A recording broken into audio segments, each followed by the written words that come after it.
Bismillahir Rahmanir Rahim. Inna lillahi wa inna ilayhi raji'un. Our deepest condolence to Imam of a time, Imam Mahdi alayhi salam, for losing his entire family in one day. And motivation is Bibi Zainab Salamullah alayha, how she upholded Islam, how she motivated us to stand against the oppressors of a time. This is your host, Sister Zinat, and with me I have a scholar, Alima Maryam Muaddal. Assalamu alaikum, sister, how are you? Walaikum assalam. Alhamdulillah, I'm good. How are you? I'm good, thank you very much. Bismillah ar-Rahman ar-Rahim. أعوذ بالله من الشيطان الرجيم. بسم الله الرحمن الرحيم. رب اشرح لي صدري ويسر لي أمري واحلل عقدة من لساني يفقهوا قولي. السلام على الحسين وعلى علي بن الحسين وعلى أولاد الحسين وعلى أصحاب الحسين. So we started the discussion of Surah Fajr, and I was reading out the translation in the last episode. And the main interesting part is that how is it connected and related with Imam Hussein alayhi salam? This is the explanation that you will be giving to the audiences. Yeah. So Surah Fajr is interesting because it's called the Surah of Imam Hussein alayhi salam, and it's talking about the perspective that we need to have in terms of life and how Allah sees life and the perspective that human beings have and what when they don't believe in what they have. So I'm going to go through some of the verses and go through the translation.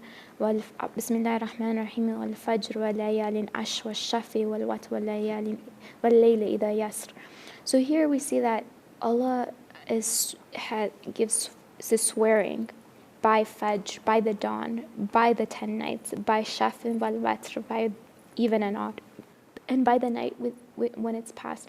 So the meaning of these 4 verses, it has both a natural definition and also a meaning, and also a metaphysical meaning. What do I mean by that? So when we say about Fajr, what do you think? When you hear Fajr, it's a morning.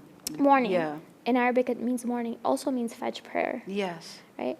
When we say Wallayl al-Ashr, by the 10 nights, it is referring to the 10 nights of Zil Hajj, the first 10 nights, and it also is referring to the 10 prayers, the prayers of those nights. Again, so you see it has a metaphysical aspect, the prayers, and it also has a time. It's mentioning the time, a specific time, and also it's mentioning a specific prayer. What does it come to your mind when you hear Shafi wal Watr? Do you know? No. Nothing comes to your mind. So Shaf and Watr are the 2 prayers in Salatul Layl. The last 2 prayers. Yes, the Shifr and Watr, yes. It also means, right. Shaf also means 2, Watr also means 1. Yes. So it's also the time, that morning time. It also is referring to... How it's connected to Salatul Layl, the night Salat. Yeah. That's right, the 2 rakat and 1 rakat. And also with Witr, it's also, it can also refer to after Isha prayer, there's a mustahab prayer to be done. Yes. Sitting down. Yeah. Which counts as one rakat, which when you're doing it, we're supposed to be doing sit down, so you do 2 rakat. 2 rakat, but that's counted as 1 because you're sitting down. So that's also Batras. And so when the night ends. So it's talking about a physical phenomenon of the time where Fajr is happening and where there's a shift between night and day. Because before Fajr time, the night ends, right? That's when dawn is about to break and the sunlight starts to hit, and there's a change within the world, right? And this is something we see this on a daily basis. Every single day, the sun comes out, right? And there's a shift between night and day. So it's referring to a physical thing, but it's also referring to a metaphysical thing where we're doing prayers, right? These are the time for prayers. These are the time for making du'as. And also with Layal al-Ash, the 10 nights, it's talking about also the specific time when we're doing du'as. And this is Wallayl idha yasr, so when the night's done. In a metaphysical term, it's saying that a human being comes from darkness into light. When Allah guides them, through the du'as and the prayers that they do, they come out from that darkness and they come into lights, right? I mentioned that verse يهدي به الله من اتبع رضوانه سبل السلام ويخرجهم من الظلمات إلى النور ويهديهم إلى الصراط المستقيم. That Allah guides people who do what Allah wants from darkness to light. So there's a shift that happened. There's a change within human beings, and it's also, this is what the verses are trying to say, that there's a change within a human being when they are going, when they're doing these du'as, when they're doing their prayers and whatnot. And it's something that you kind of see as well through the system of Ashura, the system of Muharram, the 10 nights that we do all of these amal, and we do the nohas and the latmiyas and all the storytelling, the crying, all that. There's a shift that happens within human beings. It's also not just with du'as and prayers. It happens through narrating the story of Imam Hussein. So we see this. هل في ذلك قسم الذي هجر. It says here, after the four things that Allah swears by, Allah is saying in the 6th or 5th verse, is there not a lesson for those who understand? And He's saying, can you not take a lesson from this? And then the next several verses, Allah is talking about the stories of the people who transgressed, right? Yes. ألم تر كيف فعل ربك بعاد إرم ذات الإماد. Do you not know what Allah did to the people of Ad? Yes. إرم ذات الإماد. These people, the city of Iram, with lofty pillars. So this group of people, Ad, they're known as a strong group. They had architecture, buildings that no one else had. It says التي لم يخلقوا مثلهم في البلاد, that no one amongst in the lands produced anything like what they did. Yes. They were very strong. They were very tall and strong. Very strong, and their prophet was also someone strong. Hud was very, very strong, right? And then it mentions وَثَمُودَ الَّذِينَ جَابُوا الصَّخْرَ بِالْوَادِ. So Thamud, another group of people, who would cut out of mountains, they would make their cities. Yes. Right? Yeah. And then it mentions, let me scroll down, sorry. This is very interesting when I am like thinking about, I go on a recap, thinking about those people who were tall and strong, how they used to break down the mountains and the trees and make the entire, palaces and strong houses that we can't even imagine how to make it, Yeah. Yeah, our men are not so strong. They are not even tall of the centuries, That's, can't imagine that. Yeah, وَفِرْعَوْنَ ذِي الْأَوْتَادِ. And it says that Pharaoh, so he had, the thing with Pharaoh, and we've all heard of the story of Pharaoh, the thing with his nation, and the specific thing with Pharaoh, was that he was political, very strong. He would kill left and right, right? He would kill the baby. In the story of Musa, it's that he was killing all the baby boys because because of the dream he saw, was that a boy would come, someone from his community would come and take away his power. And so he was doing whatever he could to keep that power. And so he had a very strong foot in his political power. So Allah, in these several verses, He's giving examples of different group of people who had something extraordinary. They either had something physical, they had a lot of power, or they would make their houses out of mountains, which, we can't do that. Of course not, they are very strong. Pharaoh would kill people left and right. It's unheard of to kill babies. In today's world, I can't even imagine that. But, you don't hear such an atrocity happening, right? So each group and every community had their strengths and weaknesses. Yeah, he was like heartless, Pharaoh. That's what he's mentioning, that he would cut anyone who come in his way. Exactly. So we see that each group had something, and and this is a sunnah of Allah. Like every community, every group, every nation has something. They have strengths and weaknesses, and I think with today's technology and with today's era, something that I see a lot of people are very proud of or boastful about is technology. Yes. Technology is one thing, and then also science. Everyone's like, well, this is what science is, or that's what science is, right? But I think one thing that we've learned with the pandemic is that science isn't as advanced as we think it is. And it really taught us a lesson of humility. That as much as we think we're so advanced in science, we're still We are still very We, backward because I think the people who believe in this, that there's no God, science created the entire universe and galaxy. So they don't believe in God. So maybe this pandemic, they believe in God. I mean, I don't know, but it could be. I mean, but it's a lesson to learn. I was actually having a conversation with someone, and I was telling them it's a lesson of humility that we still there's so much knowledge that we don't have. There's so much science that we don't know about. The entire world stopped to just watch what is happening because we were just busy running and running and running. Yeah. We never stopped. We all stopped to watch each other what's happening. Exactly. You know, we are home, your house arrested. We have no choice. Yeah. So I think it was definitely a lesson. And then, and it's, when you look at the story of Imam Hussein alayhi salam, we see that Bani Umayyah as well, they were also, politically, they were very strong in the sense that they were going against the imams. Going against the powerful, the sayings of the Holy Prophet, peace be upon him, and the entire people of Syria blindly used to believe in Muawiyah and the Yazid, whatever they said. Exactly. And you see that, unfortunately, they would, it was, Muawiyah had made it mandatory for people to do la'an in their khutbahs and Friday prayers. So especially against Ali ibn Abi Talib, our first imam, there was a lot of propaganda. There was a lot of enmity going on.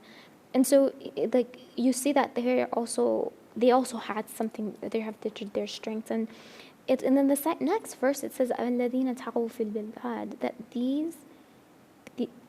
these people had transgressed in their cities. Yes. Right? And so we see each and every of these groups, whether it's Samud, whether it's Ad, whether it's Pharaoh's group. Any kind of oppressors it's referring to, of the entire world.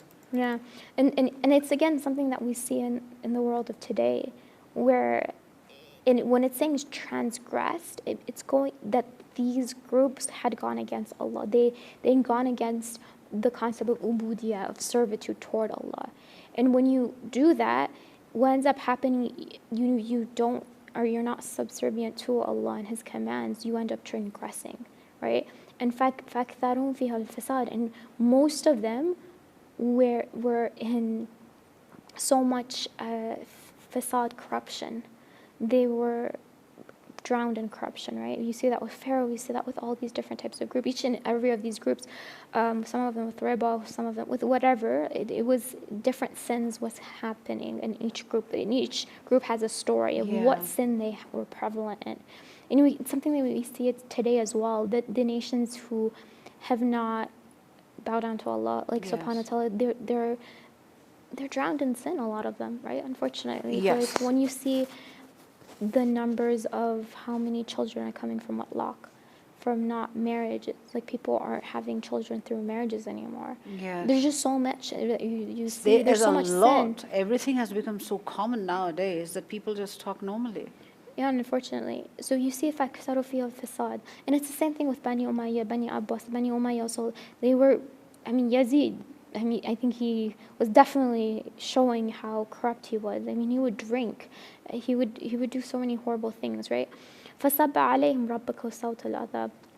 And says that Allah put them, drowned them with in His adab, in His punishment. Yes. Yeah. And so you see that here this is and you see each and every of these in these groups, you see how Allah puts them through punishment, right? قوم عاد, قوم ثمود, Pharaoh's drowned, right? And each one had their own punishment. Yes. Some of them were stoned in the stories that we have in the Quran. Some of them, and this was it was a miracle for Allah. Like He would send a punishment in some form or fashion. With Pharaoh, he was drowned in the water, and so you see that they're punished. And then when you look at Bani Umayyah, right?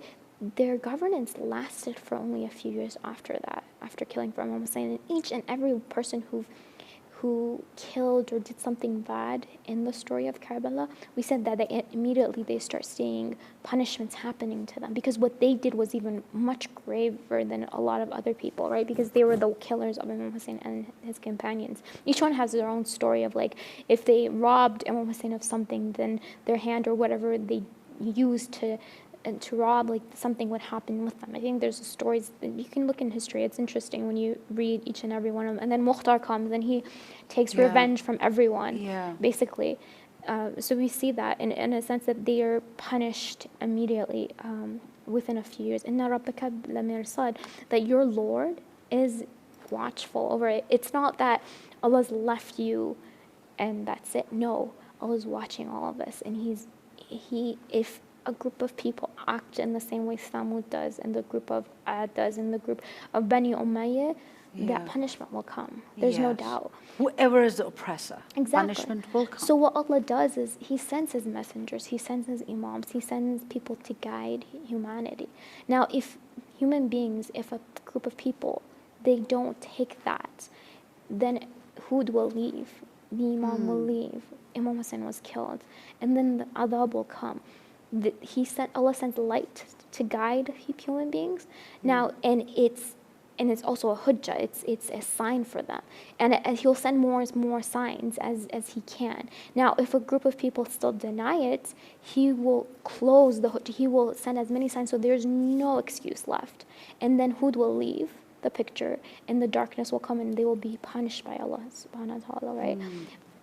Again, and then if people take that guidance, like Hur, peace be upon him, he took that guidance. He was between hell and heaven. He takes that. He deciphers, like, well, I'm in between hell and heaven. Which side am I gonna take? And he's like, oh, I choose paradise. I choose Imam Hussein. And he takes that. He gives his life, and he comes from the darkness into light. Imam Hussein's able to do that with him. The magicians that Musa showed his signs, the miracle, and he threw his staff, and it became a big giant and ate all the other snakes.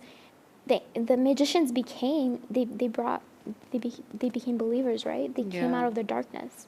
And so we see that with these, each and every of these stories, it's the same story happening every time. Yes. It's not that difficult. And that's why this surah is named after Imam Hussein, because it's the same story happening over and over again. About an oppressor. Haven't you seen what we have done to the oppressors? Exactly. So what happens to the oppressors, and what happens to people who decide to believe in the imams or the prophets?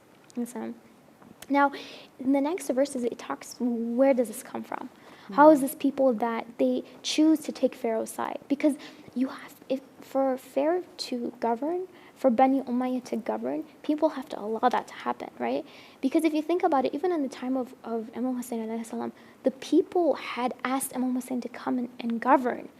And those exact same people fought Imam Hussein.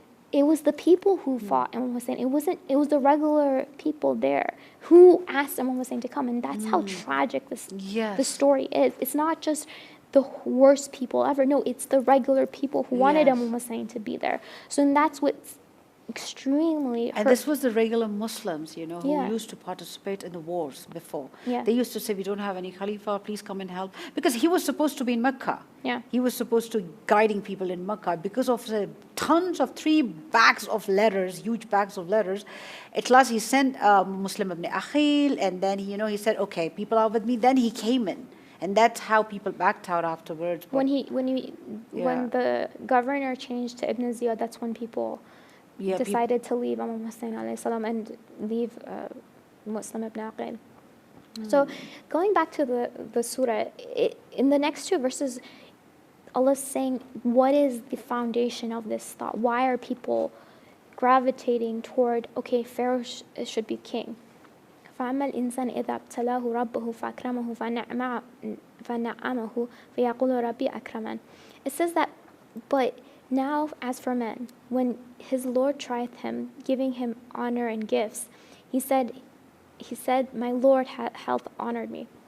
The verse is basically saying is that when human beings, insan, it says insan, human beings, have a tendency to think that whenever something's given to them, blessings, for example, money, wealth, they say that, oh, Allah's given me honor, that I'm better than other people. And this is the type of the mentality the people during the time of Pharaoh had. They saw that Pharaoh had money, he had wealth, he had power. And said, okay, no, then Allah's honored him. And he deserves that power. And he deserves, because this is something that Allah has done. And on the flip side, وَأَمَّا إِذَا مَا ابْتَلَاهُ فَقَدَرَ عَلَيْهِ رِزْقَهُ فَيَقُولُ رَبِّي أَهَانَنِ. But when we tried him, restricting his sustenance for him, then he said, my Lord hath humiliated me. That whenever Allah tries them, in the sense that He takes away some of his rizq and makes him poor, takes away his power, or whatever. This is when human beings have a tendency to say, "Oh, Allah's humiliated me." Yes. Right? And this is the type of thinking where it allows someone like people like Bani Umayyah to rule, for Muawiyah to rule, for Yazid to rule, because they think, oh, they have power, so Allah loves them, or Allah's honored them. We don't have money, and Allah doesn't I think love the us. best example is the Bibi Zainab Salamullah Alaiha. Even after losing an entire family, she said, all I see is beauty. Yeah. She never says, all I see is humiliation. Exactly. Though Yazid told her like that, but she says, no, you are humiliated, we are honored. Yeah. So in the verse it's saying, إِذَا مَبْتَلَاهُ, that Allah's trying people, whether He's giving a person wealth, whether He's giving people poverty, or whether He's giving people health or sickness, each and every one of them is a trial, it's a test to see how is that human being going to react to it. So if Imam Hussein's going through this difficult trial of losing his beloved family, of losing his beloved companions, it's a trial for him, it's a test for him. It's the same thing with Zainab alayhi salam. It's the same with Pharaoh. It's the same thing with the magicians. It's the same thing with Bani Abbas, Bani Umayyah, with the Ad, Samud, all those people, right? It's a trial, it's a test. Allah will give to some and He will take from some. And He's watching, He's looking to see how is people going to react to it, right? And so it's important to realize that this mentality to think that, oh, if I get a blessing, then Allah's honoring me. No, that's not what the reality of it. It's a test. And Allah's watching you. How are you going to react to it? What are you going to do? If He gives you a blessing, are you going to thank Allah? Or are you going to stop thanking Allah? Or you're going to think, I'm better than other people? Like the way Pharaoh thought. He said, Ana Rabbukum al-A'la. I'm the Lord. I'm the best Lord. He made himself as a Rabb. Like he saw himself as a Lord. And this is sometimes some people will do this. It's not just Pharaoh. Sometimes human beings will do this. They have a tendency to think, oh, I'm better than another person. Yes, because they have, and it's not just money too, mind you. It could be intelligence. Yeah. It could be knowledge. It could be a degree. Yeah. There's different things in this world that Allah will give us. All of this is a rizq. Marriage is a rizq. Family, children is a rizq. It's a sustenance. All these things are sustenance. Knowledge, having a degree, being a star, being famous, having a position, political position. It could be anything. All of these are things that Allah will bless to someone, but it's as a test. Yeah. And sometimes as Muslims, we're like, well, but having something, being blessed with money and with family and all of this, inshallah, we all are tested like that, not with poverty and not having with having any kids or health, or like with our health, or God forbid if someone has cancer, like may Allah never test us like this. But the reality is, it's usually the opposite, where most people do better in being in poverty. They actually respond better to that versus being rich. It's interesting because the scholar was saying that when they compared the time of Yusuf being in that well, right? His brothers threw him in a well. And between the time when he was in the kingdom and he had power, it was easier for him when he was in the well. Because when you're in that state of destitution, it's easier to turn to Allah than versus when you have power and you're always turning to Allah, you're always asking help to get out of the well. Yeah, but when you're rich, it's harder. Yeah. There's more chance of you becoming arrogant and seeing it from yourself, not from Allah, and not thanking Allah for all that He's given you. So it's important for us to not have this mentality, because that is how we see, like, and this is something we see in today's world too. It's very, very a dominant type of thinking, where we look up to people who are doing financially well. We look up to people who have a name, who have power, position, all that. And of course, it's honorable, that work they did. No, it's not to say that we shouldn't try to gain like sustenance. That. We should. In the sense that we should try to gain money, and I will say it in the halal way, obviously, but in the sense that, yes, that's a good thing. The fact that people are working hard and trying to, they're putting all the work, and that's honorable. We have to work to gain sustenance. If you don't put your work in there to gain sustenance, Allah won't give you the sustenance. But if you put do all the work, it could be the chance that Allah will give that sustenance. It might be your rizq, it might not be your rizq, but He will give what is your rizq for sure if you do put that sustenance. Now, it's important to consider that if something is not your rizq and you try to gain it through a haram means, then you're committing a sin. But that itself was your rizq to begin with. You could have still gotten it through a halal way.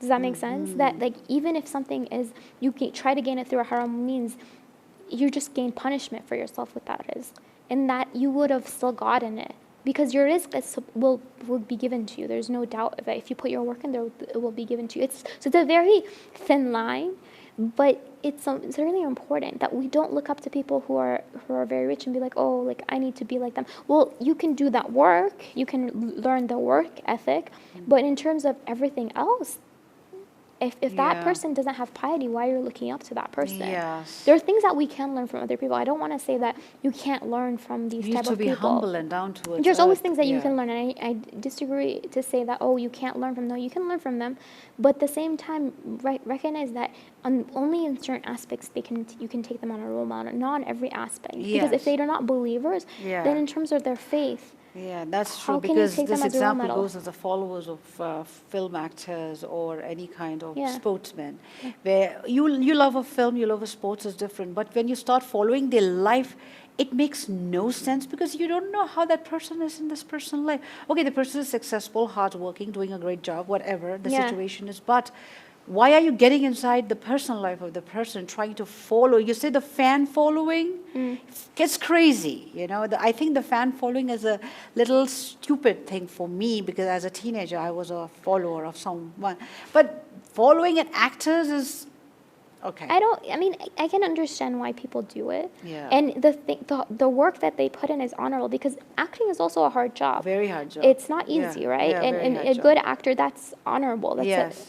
But at the same time, like, you can learn certain things from that person's life, but on all aspects of this life, you can't take everything you can't take because the person is not a sinless person. Yeah. So leave that personal life alone and let him live his life, whatever he wants to live. You might even learn a few things from them there. Good things, right? Yeah. You have to be careful because this is the thing. We also have hadith from our imams that a mu'min also, there might be a truth coming from the heart of a munafiq. Yeah. That a mu'min can take and learn. Take it, yeah. So this is the thing, we can learn from them. There's certain things that we can learn, but we have to be careful. Like, what are we taking in and what are we taking out? Is it this type of mentality with the Quran saying that, we think, okay, if we blessed this fame to this person, it doesn't mean Allah's honored them. It's a test for them to see how that person is going to react. We have to recognize that this is a test for them. They might fail that test. They might take it and do good at it. Be good at it. Yeah, so you have to recognize that it doesn't mean that Allah is blessing them, that they're necessarily a better person. Because inna akramakum inna Allah atqakum, the person who is the best is the one who has most piety. That's the standard of who is better than someone else. That's the main standard, and that's what we have to consider, right? So I think that's really important that we have this type of mind frame when we're looking at these people's lives, and so that we don't fall in this trap. Right? And I think this is something you see in people's lives. I remember there was a family member who was going through something difficult where their child had a need of surgery, a heart surgery, right? And that person was just, the father was just really angry and upset. Why is Allah doing this to me? Da, da, da, like asking, questioning, everything. And then in my mind, I was like thinking to myself, like, Allah's giving you wealth. Allah's giving you all these things. He's giving you success in your job. He's giving you wealth. He's giving you a good family. He's giving you happiness. And now He's taken one thing away from you. Yeah. And you're like... Yeah. And then you start feeling that Allah is humiliating us. Yeah, but that's not the case. It's a test. Yeah, it's a test, and it's a way that Allah is making us closer to Him. When He's putting us through these hardships, He's getting us closer to Him, right? Because it says, Fajr وَلَيَالِ الْعَشْرِ وَالشَّفِّ وَالْوَتْرِ, that the same way that in the darkness during Fajr you go to light, a human being can get there. And these hardships are a way that we can get closer to Allah subhanahu wa ta'ala if we let them. Definitely, definitely. So with that, we do understand how is this Surah Fajr just connected with Imam Hussain alayhi salam. Yes. Because it is definitely talking about the process of all the time, how Allah is going to treat them on the day of judgment, because Allah is going to be the greatest on that day. Exactly. Allah is great all the time, but we don't realize that. So definitely it makes sense how it is connected. Thank you so much, Sister Mariam, for being part of this show. Today was the last episode, and we have discussed a lot of great things about how to prove Allah for Imam Hussain during the time of Corona. We discussed the poetries of how it is beneficial and how much more we should be doing. What did we learn from the event of Karbala? What did we learn from Bibi Zainab Salamullah alaiha? That was a beautiful thing. And we have learned about how is it Surah Fajr is connected with Imam Hussain alayhi salam. So thank you so much, sister, for being part of this show. And thank you so much, everyone, for watching us all the 11 episodes with so many interesting topics. Again, our condolences to the Imam of the time, Imam Mahdi alayhi salam, for going through a big tragedy, and Bibi Fatima Zahra, Salamullah alaiha, how she lost her entire family in one day. I hope we all pray that we all become the companion of Imam Zamana and help him, pray for his reappearance. So until then, Salamun alaikum wa rahmatullahi wa barakatuh.